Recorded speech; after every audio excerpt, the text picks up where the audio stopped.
وقتی بنده دست به سویش دراز می کند، خدایا من محتاجم، من فقیرم و من به تو رجوع می کنم، اینجا بنده بندگی خود را، به عبودیت خود را برای پروردگار عالم اظهار می کند. هرچه دست بالا کنی به سوی رب العزت و الجلال، بیشترتر با خدایت بندگی می کنی و عجز خود را به رب العزت و الجلال آشکار می کنی. عبودیت و بندگی انسان که خدایا من بنده تو ام و تو خدای منی، تو خدای منی، من یک خدا دارم، من یک رب دارم، من یک امید دارم و هم توی ای پروردگار عالم،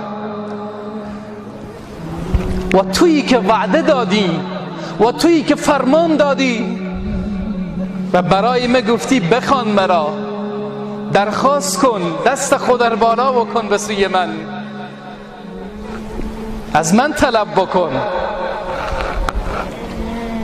عبودیت و بندگی، خدایا من بنده تو ام، تو خدای منی، من به غیر تو خدایی ندارم، جای ندارم، مکان ندارم، به کجا رجوع کنم؟ من به طرف تو رجوع می کنم.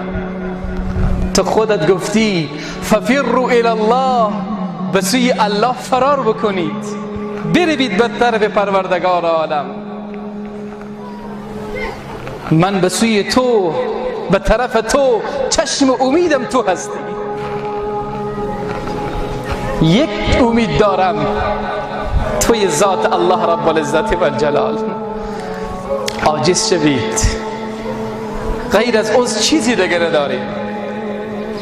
خدا به درگاهش همه چیز را دارد، یگانه چیزی که به درگاهی الله راه ندارد عجز و ناتوانی است، او از بندگان میخواهد. خدا میگه من عاجز نیستم. یا ایها الناس انتم الفقراء الی الله والله هو الغنی الحمید. من بی نیازم، هیچ نیازی به عبادت تو، به ذکر تو، به نماز تو من ندارم. این نماز نه عظمت ما را زیاد می کند، این ذکر نه شکوه ما را بالا می برد. بنده باید عاجز شود به درگاه رب العزت و الجلال.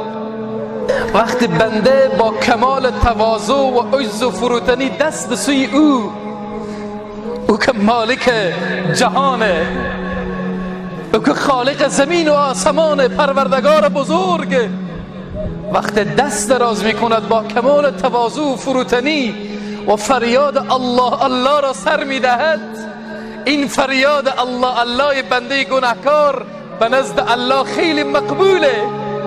الله این صدا را خیلی دوست دارد.